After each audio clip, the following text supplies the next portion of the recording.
സമത്വ കേരള ജംഇയ്യത്തുൽ ഉലമ വലിയ പ്രതിസന്ധിയിലാണ്.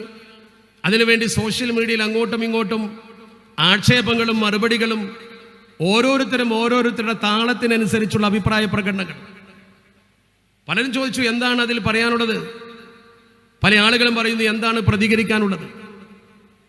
ഞാൻ വളരെ വ്യക്തമായി പറഞ്ഞു, സമത്വ കേരള ജംഇയ്യത്തുൽ ഉലമയുടെ മുഷാവറ 40 അംഗ മുഷാവറ ഒരു തീരുമാനമെടുത്തു കഴിഞ്ഞാൽ ആ തീരുമാനം സമത്വ കേരള ജംഇയ്യത്തുൽ ഉലമയുടെ പ്രവർത്തകർക്കും സമത്വയെ സ്നേഹിക്കുന്നവർക്കും അതൊരു അന്തിമ തീരുമാനമാണ്.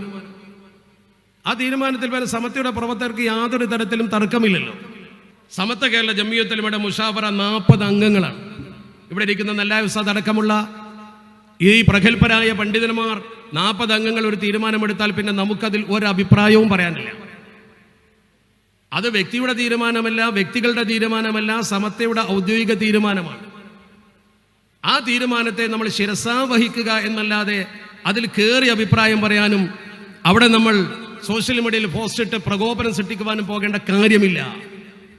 ഞാൻ അങ്ങനെയാണ് മനസ്സിലാക്കുന്നത്. സമത്വയുടെ തീരുമാനത്തിൽ നമുക്ക് ആർക്കും ഒരു തർക്കമുണ്ടാകാൻ പാടില്ലല്ലോ. ആ ഒരു തീരുമാനമാണ് സംഘടനാ പ്രവർത്തകർ ഉൾക്കൊള്ളേണ്ടതും അതാണ് മനസ്സിൽ കരുതേണ്ടതും. കേരളത്തിന്റെ സാമൂഹ്യ പശ്ചാത്തലത്തിൽ ഒരുപാട് വിദ്യാഭ്യാസ സംവിധാനങ്ങളുണ്ട്. ഞാൻ പറയുന്നു, വഫിയ സംവിധാനം കേരളത്തിൽ ഒരുപാട് ഗുണകരമായ മാറ്റങ്ങൾ വരുത്തുന്നതിന് വേണ്ടിയുള്ള പഠന പദ്ധതികളുമായി മുന്നോട്ട് വരികയും ജനം അതിനെ സ്വീകരിക്കുകയും ചെയ്തിട്ടുണ്ട്. അതേസമയം സമത്വ ഒരു തീരുമാനമെടുത്താൽ അതിൻ്റെ അപ്പുറത്തേക്ക് നിൽക്കുന്നവരാരായാലും ശരി, അതൊരിക്കലും നമുക്ക് അംഗീകരിക്കാൻ കഴിയില്ല. അവിടെയാണ് നമ്മൾ നിൽക്കേണ്ടത്. സമത്വ കേരള ജംഇയ്യത്തുൽ ഉലമയുടെ തീരുമാനം എന്താണോ അത് അംഗീകരിക്കാൻ ആരാണെങ്കിലും ബാധ്യസ്ഥരാണ്. ഒരു ഭാഗത്ത് സമത്വ കേരള ജംഇയ്യത്തുൽ ഉലമയാണ്, അത് സംഘടനയാണ്. എപ്പോഴും സംഘടനക്കാണ് പ്രാമുഖ്യം. സംഘടന ഇല്ലെങ്കിൽ ഒന്നുമല്ല. സംഘടനയാണ് പ്രധാനം. നമ്മൾ ഓരോരുത്തരും എത്ര പ്രതിഭാസമ്പന്നനാണെങ്കിലും ആരാണെങ്കിലും ശരി സംഘടനയ്ക്ക് വിധേയരായിരിക്കണം എന്നതാണ് നമ്മുടെ മഹാന്മാരായ പണ്ഡിതന്മാർ സംഘടനാ ശാസ്ത്രം അനുസരിച്ച് നമ്മളെ പഠിപ്പിച്ചുള്ളത്.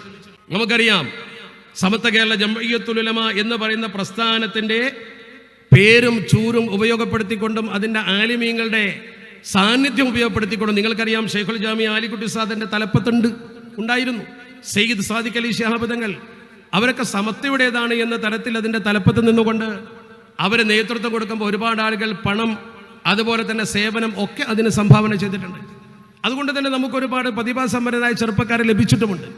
പക്ഷെ ആ പ്രതിഭാസമ്പന്നരായ ചെറുപ്പക്കാർ സമത്വക്ക് ശക്തി പകരുകയും നേരത്തെ ഇവിടെ സനദ്ദാന പ്രഭാഷണം നടത്തിക്കൊണ്ട് അൻവരികളായ നിങ്ങളോട് പറഞ്ഞ പോലെ നിങ്ങൾ എത്ര വിവരമുള്ളവരാണെങ്കിലും ശരി, ഏത് സനദ് വാങ്ങിയവരാണെങ്കിലും ശരി, അന്തിമമായി നിങ്ങളൊക്കെ സമത്വക്ക് വിധേയരാണ് എന്ന ബോധം നിങ്ങൾക്കുണ്ടാകണം എന്ന് പറഞ്ഞ പോലെ ആ അന്തിമമായ ആ ഉപദേശം അതാണ് ശരിക്കും ഈ ചെറുപ്പക്കാർക്ക് ആവാഹിച്ചെടുക്കേണ്ടത്.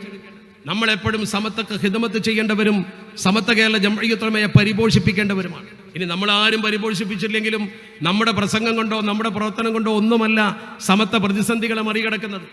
നിങ്ങൾക്കറിയാലോ, ഞാൻ നേരത്തെ പറഞ്ഞ അഖില കേരള ജംഇയ്യത്തുൽ ഉലമ ഉണ്ടായപ്പോഴും ലൗഡ് സ്പീക്കർ പ്രശ്നം വന്നപ്പോഴും അങ്ങനെയുള്ള പ്രശ്നം വന്നപ്പോൾ നമ്മൾ ആരും സോഷ്യൽ മീഡിയയിൽ പോസ്റ്റ് ഇട്ടത് കൊണ്ടല്ല സമത്വയുടെ പ്രശ്നം പരിഹരിച്ചത്. നമ്മൾ ആരും എടുത്തു ചാടിയത് കൊണ്ടല്ല സമത്വയുടെ പ്രശ്നം പരിഹരിച്ചത്. അന്ന് പോസ്റ്റ് ഇടാൻ സോഷ്യൽ മീഡിയ പോലും ഇല്ല. എന്നിട്ട് പോലും അത് പരിഹരിച്ചു. ഇപ്പം നമ്മൾ വീണ്ടും ഇങ്ങനെ പോസ്റ്റ് ഇട്ടുകൊണ്ടും അഭിപ്രായം പറഞ്ഞുകൊണ്ടും വിഷയം വഷളാക്കാനാണ് ശ്രമിക്കുന്നത്. പരിഹരിക്കാനാണ് ബഹുമാനപ്പെട്ട ഉസ്താദുമാർ, ബഹുമാനപ്പെട്ട സയ്യിദ് സാദിഖ് അലി ശിഹാബ് തങ്ങളെ വിഷയം ഏൽപ്പിച്ചുകൊണ്ട് ആ തീരുമാനത്തിന് അദ്ദേഹത്തെ അന്തിമമായി ചുമതലപ്പെടുത്തിയിരിക്കുന്നത്. അവിടെയാണ് നമ്മൾ പ്രതീക്ഷ കർപ്പിക്കേണ്ടത്. ഒരു സംവിധാനം അത് സമത്വയുടെ കീഴിൽ തന്നെ മുന്നോട്ട് പോകണം. ആ സംവിധാനത്തിലൂടെ കേരളത്തിലെ ജനങ്ങൾ ഇതിനു വേണ്ടി പണം കൊടുത്തപ്പോഴും ഈ സ്ഥാപനം കെട്ടിപ്പടുത്തപ്പോഴും എന്താണോ ഉദ്ദേശിച്ചത് അത് നടപ്പാകണം. അത് സമത്വയുടെ ചാനലിലും സമത്വയുടെ ആദർശത്തിലും തന്നെ നടപ്പാകണം. അതിലേക്കുള്ള ഒരു മുന്നോട്ട് പോക്കാണ് ശരിക്കും നമ്മൾ അല്ലാഹുവിനോട് പ്രാർത്ഥിച്ചുകൊണ്ടും അത്തരമൊരവസ്ഥയ്ക്ക് വേണ്ടി പരമാവധി പ്രവർത്തിച്ചുകൊണ്ടും ആ സംവിധാനത്തെ സമത്വയുടെ കീഴിൽ സമത്വ ഉദ്ദേശിക്കുന്ന നേർരേഖയിലൂടെ കൊണ്ടുപോകാൻ സഹായിക്കേണ്ടത്. അതാണ് ആവശ്യം. ഗുരുനാഥന്മാർ എപ്പോഴും മുകളിൽ തന്നെയാണ്. സമത്വ കേരള ജംഇയ്യത്തുൽ ഉലമ എന്ന് പറയുന്ന മഹിത പ്രസ്ഥാനം, അതിന്റെ പ്രസിഡന്റ് ജനറൽ സെക്രട്ടറി ഷെയ്ഖുൽ ജാമിഅ, അതുപോലെ തന്നെ സയ്യിദുൽ ഉലമ, അവരൊക്കെ നയിക്കുന്ന ഒരു പ്രസ്ഥാനത്തിന്റെ നേതൃനിര എന്ന് പറയുന്നത് അവരാരും എടുത്തു ചാടിയിട്ടില്ലല്ലോ. നിങ്ങൾ ശ്രദ്ധിച്ചോ അവരുടെ പക്വത. ഇന്ന് പോലും പത്രക്കാരെ ചോദിച്ചപ്പോൾ നിങ്ങൾ ഈ വിഷയത്തിൽ എന്ത് ചെയ്യുമെന്ന് ചോദിച്ചപ്പോൾ അവർ എടുത്തു ചാടുകയല്ല ചെയ്തത്. എത്രത്തോളം രാജ്യത്തെക്കുറിച്ച് പോലും ചോദിച്ചപ്പോൾ അവർ വളരെ പക്വമായി ഡിപ്ലോമാറ്റിക് ശൈലിയിലാണ് മറുപടി പറഞ്ഞത്. കാരണം അവർക്ക് ഈ സംവിധാനം നല്ല നിലക്ക് കൊണ്ടുപോകണം എന്ന ഉദ്ദേശമുണ്ട്. എന്താണത്? സമത്വയുടെ മുഷാവറ തീരുമാനത്തിന് വിധേയവുമായിരിക്കണം. അതിലൊരു തർക്കവും ആർക്കില്ല. അങ്ങനെ ഒരു തർക്കമുള്ളവൻ സമത്വക്കൊപ്പമുള്ളവനുമല്ല. എത്രത്തോളം എന്ന് ചോദിച്ചാൽ, പ്രതിസന്ധി വരുമ്പോൾ സ്വാഭാവികമായും കൂടെ നിൽക്കുന്നവരും അതുപോലെ തന്നെ പ്രശ്നം പർവ്വതീകരിക്കുന്നവരും കൂടെ നിൽക്കാത്തവരും ഒക്കെ ഉണ്ടാവും. പക്ഷെ നമ്മളെ സംബന്ധിച്ചിടത്തോളം സമത്വ കേരള ജംഇയ്യത്തുൽ ഉലമയുടെ 40 മുഷാവറകളുടെ തീരുമാനം അള്ളാഹുവിന്റെ പരിശുദ്ധ ഹബീബ് അഷ്റഫുൽ ഖൽഖ് മുത്ത മുഹമ്മദ് മുസ്തഫ സല്ലല്ലാഹു അലൈഹി വസല്ലമ തങ്ങൾ ഈ സമൂഹത്തോട് പഠിപ്പിച്ചതുപോലെ, അലൽ മർഇൽ മുസ്ലിമി അൻ യുതി അൽ അമീർ, എപ്പോഴും അമീറിനെ അനുസരിക്കൽ, നേതൃത്വത്തെ അനുസരിക്കൽ ഒരു മുസ്ലിമായ മനുഷ്യന്റെ കടമയാണ്. ആ കടമ നമ്മൾ നിർവഹിച്ചേ പറ്റൂ.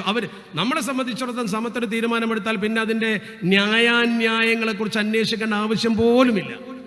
നമ്മുടെ പ്രതികരണങ്ങൾ കൊണ്ട് ഏറ്റുമുട്ടാൻ നിന്നാൽ സോഷ്യൽ മീഡിയ നിറക്കാൻ കഴിയും എന്നതൊഴികെ അതുകൊണ്ട് ഒരു അന്തിമ സമാധാനം ഉണ്ടാകാൻ സാധിക്കുമെന്ന് തോന്നുന്നില്ല. യോജിപ്പുള്ളവരുണ്ടാകാം, വിയോജിപ്പുള്ളവരുണ്ടാകാം. ഞാൻ എൻ്റെ അഭിപ്രായമാണ് പറയുന്നത്. എനിക്ക് എൻ്റെ അഭിപ്രായം പറയാൻ സ്വാതന്ത്ര്യമുണ്ട്. നമ്മൾ മറുപടിയും തിരിച്ചു മറുപടിയുമായി സോഷ്യൽ മീഡിയയിൽ ജ്വലിച്ചു നിന്നത് കൊണ്ട് എന്ത് സംഭവിക്കാനാ? ഉസ്താദുമാരൊരു തീരുമാനമെടുക്കട്ടെ, ആ തീരുമാനം എല്ലാവരും അംഗീകരിക്കട്ടെ. പ്രകോപനം സൃഷ്ടിക്കുമ്പോൾ സ്വാഭാവികമായും എതിരഭിപ്രായം പലരും പറയും, പലരും എടുത്തു ചാടും. അങ്ങനെ എടുത്തു ചാടി കുറെ ശത്രുക്കളെ സൃഷ്ടിക്കുന്നതിന് പകരം ഒരുമയോടെ നിന്നുകൊണ്ട് ആരെയും ആക്രമിക്കാൻ അനുവദിക്കാതെ, എന്ന് പറഞ്ഞാൽ സോഷ്യൽ മീഡിയ ആക്രമങ്ങളൊക്കെ നിർത്തിവെച്ചുകൊണ്ട് നമ്മുടെ ഉസ്താദുമാരെ കുറിച്ച് പോലും വളരെ മോശപ്പെട്ട ശൈലിയിൽ പലരും പോസ്റ്റ് ഇടുന്നു. അതും പണ്ഡിതം എന്ന് അവകാശപ്പെടുന്ന ഇൽമ പഠിച്ച ആളുകൾ പോലും അങ്ങനെ പ്രതികരിക്കുമ്പോൾ വേദനയുണ്ട്. ഒരിക്കലും അങ്ങനെ ചെയ്യുന്നത് ആശാസ്യമല്ലല്ലോ. സോഷ്യൽ മീഡിയയിൽ പോലും ഇങ്ങനെ ചെയ്യുമ്പോൾ നമ്മളെക്കുറിച്ച് മറ്റു സമുദായക്കാർ എന്ത് മനസ്സിലാക്കും? അന്യ സമുദായക്കാർ വരെ ഈ വിഷയത്തിൽ സോഷ്യൽ മീഡിയയിലെ ചില ചർച്ചകൾ കണ്ടുകൊണ്ട് അഭിപ്രായങ്ങൾ പറയാൻ തുടങ്ങിയിരിക്കുന്നു. അവിടെയാണ് നമ്മൾ സൂക്ഷ്മതയും ശ്രദ്ധയും പുലർത്തേണ്ടത്. സാധാരണക്കാരായ ആളുകൾ സമത്വത്തെ സ്നേഹിക്കുന്നു. ആ സ്നേഹം കൊണ്ട് തന്നെയാണ് സംവിധാനങ്ങൾ വളർന്നതും സ്ഥാപനങ്ങൾ വളർന്ന് പന്തലിച്ചതും നമുക്കറിയാം.